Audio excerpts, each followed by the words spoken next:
Adventure Time is famous for, well, adventures. Bizarre creatures, goofy escapades, and endless imagination. But hidden behind that whimsy is one of the most tragic stories Cartoon Network has ever told. I'm talking about the story of the Mertens family. Finn, Martin, and Minerva, and how it's almost always overlooked, but it shouldn't be. It's a horrifying story about love, mistakes, the separation of a family that should have always been together, and the boy who was left behind. The Mertens family is a whole mess of conflicting values. For a long while, everything we learned about the Mertens family, and Martin Mertens specifically, was negative. He was nothing more than a lousy villain, and every mention of him seemed to confirm this. He's seen as a selfish, lazy, ignorant, exploitative, and even narcissistic father who prefers to ignore his son unless it suits him. Even when Finn directly confronts him, he shifts the blame onto Finn, even trying to claim that Finn was the one responsible for the two being separated. What's this gaslighting?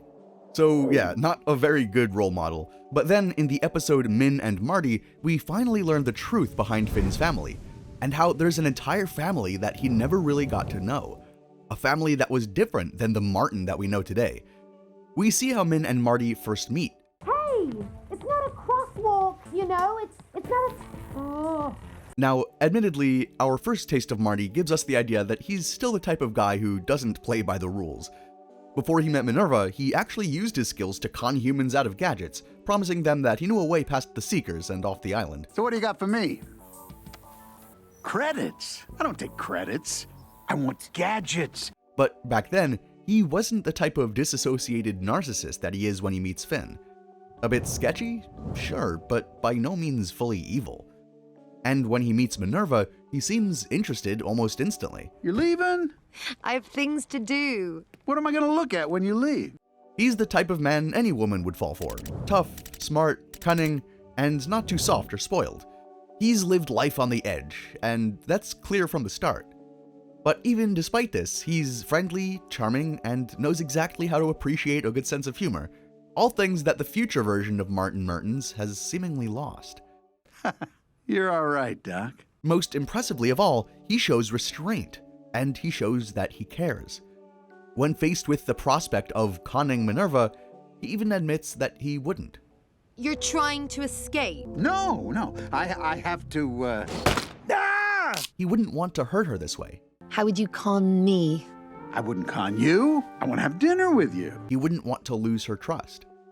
The family that Finn lost, the one he never even got to know, was a family full of love, even if it wasn't perfect.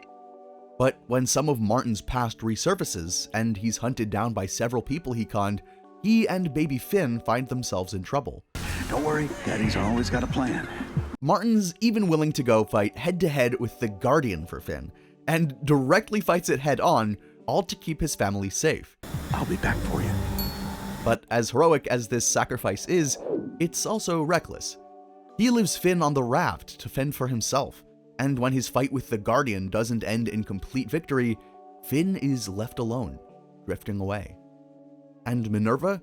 She's left heartbroken, unable to even understand what happened, unable to understand why Martin did what he did. Don't understand.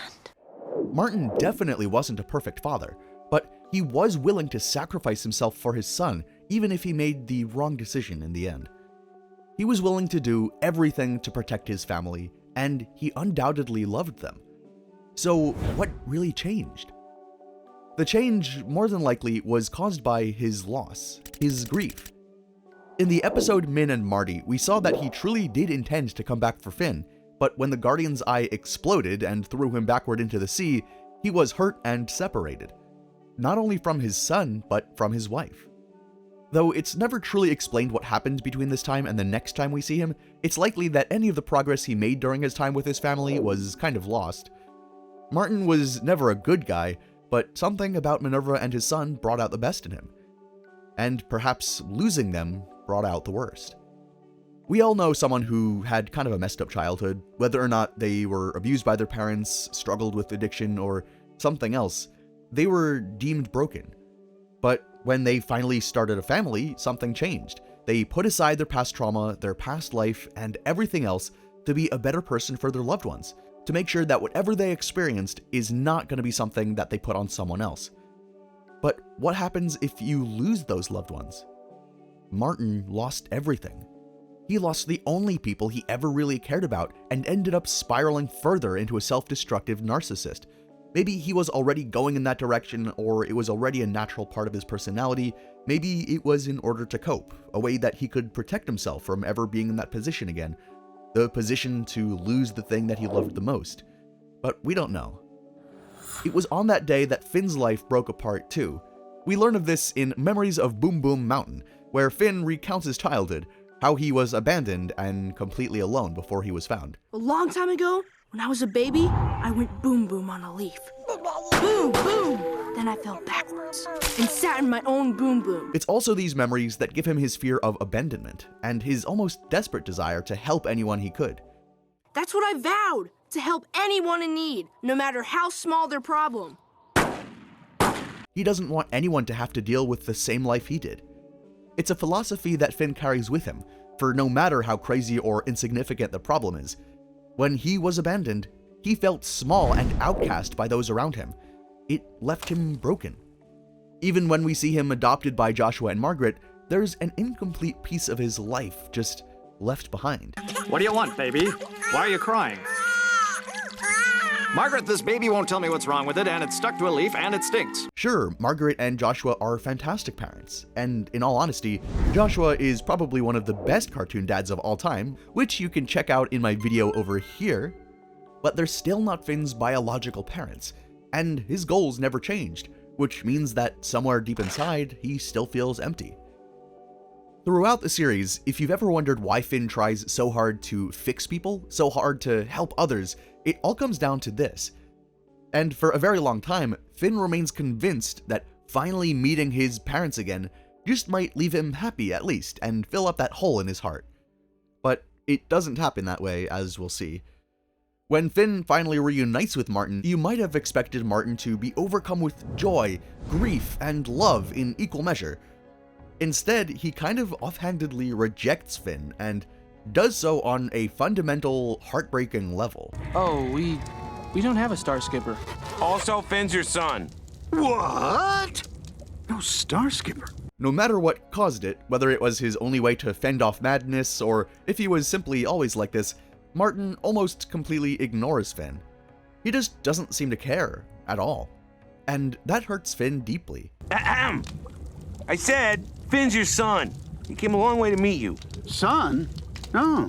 Hey, good for you, kid. He doesn't respond like a dad, not even like a relative. He responds to the news as if Finn is just a random weird kid who approached him on the street, a stranger. But it's even worse than that. Not only does he treat Finn like a stranger, but he treats Finn as yet another victim that he can con. When Martin gets his leg fried off by one of the Guardians, he instantly switches up his tone. Your old man needs ya.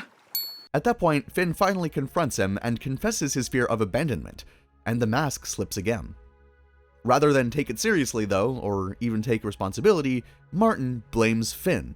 Who knows? Like, maybe you left me. He's not actually showing affection for his son, and he proves this by running away, right when Finn needed him most, yet again. As the Lich appears, Martin gives the classic excuse. I gotta run to the store! Initially, Finn doesn't want to let his dad leave. Even after defeating the Lich by himself, he can't accept that this is it. He has to hold on just a little bit longer, but he loses an arm in the process. This symbolizes a whole lot. So basically, Finn, in his refusal to let go, allowed his deadbeat father to define him, to define how he lives. It's a core piece of him, and losing his father meant losing a part of himself too. That little piece was holding on to hope. The hope that maybe when they reunited, they'd be a loving family again, is forever gone. Of course, even without that piece of him, he's still their son, and a son or daughter will always love their parents, right? When Finn finally gets the chance, he does ask his dad why, and we get the closest thing to an answer that Martin is capable of giving. You burn enough bridges, the only direction to move is forward. And just like that, his dad is gone. But the trauma, the hurt, and the eventual acceptance that Finn has to face remain. But something else remains that Finn has to face as well. because as defining as his troubled relationship with his dad is, his relationship with his mother, Minerva, might be even more tragic. When Finn, Jake, and Susan Strong finally track down his mother in the Islands miniseries, he confronts her, but quickly realizes something is off. Initially, she doesn't even seem to recognize him. Did you lose a son? And just like that, she walks off, just like a robot would, quickly making us realize the horrifying truth. Minerva continues to sacrifice herself, just like Finn has done for those he cares about. Just like Finn is willing to make the ultimate sacrifice for his friends, so is Minerva for all of her people. She uploaded her brain to a map, allowing herself to control an artificial intelligence to save everyone.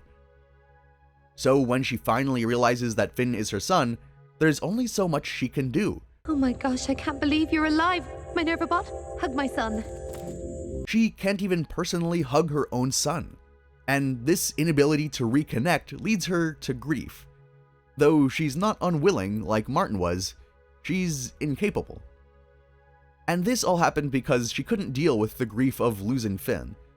When humanity faced a virus, Minerva sacrificed her physical body so she could become hundreds of helpers, thus saving everyone. But this sacrifice, her undying wish to help others, it all happened because of loss. She needed someone to sacrifice for, and when it wasn't Finn, she gave her all for others.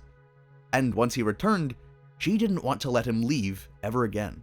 Oh, but I can't necessarily. For the rest of your life. In the final episode of Islands: The Light Cloud, we see the ultimate confrontation of grief from both Minerva and Finn. Finn realizes that even though he lost his mother and father, he can't let that loss define him. But Minerva is stuck in the past. She's still grieving. I'm so happy I finally got to meet you and learn about humans. But I have to get back to my life eventually. Did you see the simulation? You died. Her way of dealing with grief is almost as bad as Martin's. She was trapped in her artificial intelligence state, probably while still going through it. And while Martin closes off and refuses to ever love again, Minerva did the opposite. Minerva's trope is one of obsession built on tragedy. Even when Finn shows her his wonderful life and friends, she wants him to give it up for her so she can protect it and keep him close and safe. Now, be a good boy and get into this machine so it can juice up your precious essence.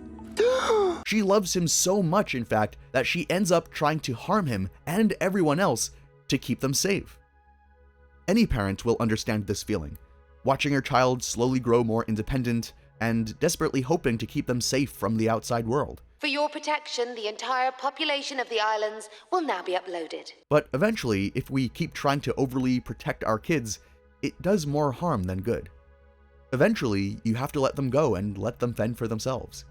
You have to eventually realize that the world, even though it's very dangerous, does teach and contain a lot of good. Finn, you grew up to be a helper too. If your world taught you to behave like that, maybe it's not all bad. She still doesn't want to let him go, though. She doesn't want to admit that he's grown up without her.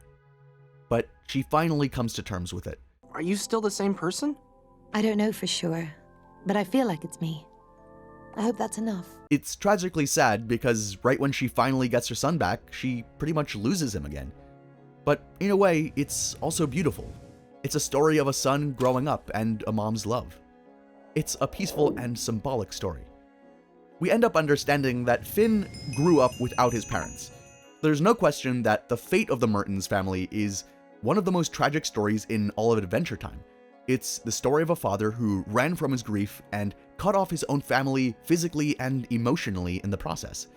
It's the story of a mother who stayed in the past and finally had to confront losing her son right when she'd found him again.